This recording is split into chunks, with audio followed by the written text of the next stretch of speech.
বলছি আজকে কি রান্না করব বলো তো। কি রান্না?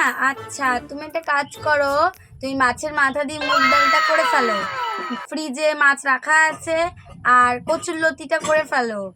আর হচ্ছে কি খাবে? আর আর মাছ করতে হবে না, থাক আজকে তাহলে। হ্যাঁ, লাউ আছে, চিংড়ি মাছ দিয়ে লাউয়ের তরকারিটা করে ফেলো, ঠিক আছে? তাড়াতাড়ি করে ফেলো, আমি যাচ্ছি। ওমা মা, চলো চলো, রান্না হয়ে গেছে, চলো খেতে চলো। হয়ে গেছে? আচ্ছা যাও, ডাইনিং টেবিলে যাও, গিয়ে সব ভাত টাত বাড়ো, আমি এসে তরকারিগুলো দেবো। ভাত? তুমি তোমাকে ভাতই রান্না করতে বলোনি। হ্যাঁ, ভাত করনি? তা তরকারি করেছো, তা ওগুলো খাবো কি দিয়ে? তোমার মাথা দিয়ে খাবো ভাত না করলে? যাও, আর কি করবে? এখন আমাকে ভাত রান্না করতে হবে, তারপর খেতে হবে। হায় ভগবান, এই বোকা বউ, আমি কপালে কি ঝামেলা! এই বোকা বউ নিয়ে এসে আমি মরেছি, আমি কাঁথায় মুড়ি দিয়ে আমি জলে ডুবে মরবো। ভগবান তুলে নাও।